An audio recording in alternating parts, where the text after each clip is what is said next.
নমস্কার, কেমন আছো সবাই? আমি নিউট্রিশনিস্ট জয়তি আবার চলে এসেছি তোমাদের সঙ্গে।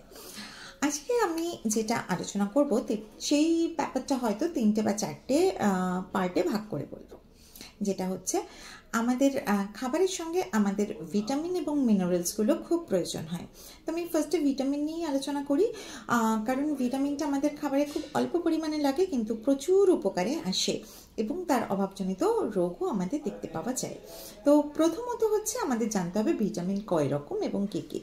ভিটামিন প্রধানত হচ্ছে দু রকমের, একটা হচ্ছে জলে সলবল মানে ওয়াটার সলবল ভিটামিনস, আর একটা হচ্ছে ফ্যাট সলবল ভিটামিন বা স্নেহ পদার্থে দ্রবণীয় ভিটামিন। তো জলে দ্রবণীয় ভিটামিন কোনগুলো? বি, সি আর পি। পি খুব একটা কাজে লাগে না, তাও বলে রাখলাম।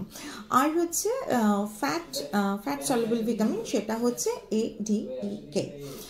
এরপরে এপিসোডে আমরা আসবো যে কোন ভিটামিন কোন কিসের থেকে পাওয়া যায়, এবং তারপরে আসবো এটার অভাবে কি হয়। এবং এখন যেটা শুধু বলে রাখি সেটা হচ্ছে যেটা ফ্যাট সলুবল ভিটামিন যেমন এ, ডি, ই, কে, এইটা জেনারেলি ডক্টরদের পরামর্শ ছাড়া নেওয়াটা উচিত না, কারণ এটা আমাদের শরীরের থেকে যায়, ইউরিন দিয়ে বেরিয়ে যায় না।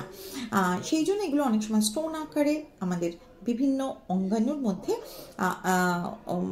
চলে আসে। যেরকম একটা তোমরা জানবে যে ধরো ভিটামিন ডি কিন্তু আমরা যদি নেচার থেকে নিই সেটা অনেক বেশি ভালো। সেটা হচ্ছে রোদ থেকে পাওয়া যায়, যেটা এখন একটা মোটামুটি মহামারীর আকারে দেখা দিয়েছে, যে বাচ্চা থেকে বড় সবাই, ইভেন ছেলেদের মধ্যেও, আগে মেয়েদের মধ্যে বেশি থাকতো, সেটা হচ্ছে ভিটামিন ডি3 ভীষণভাবে কম থাকছে।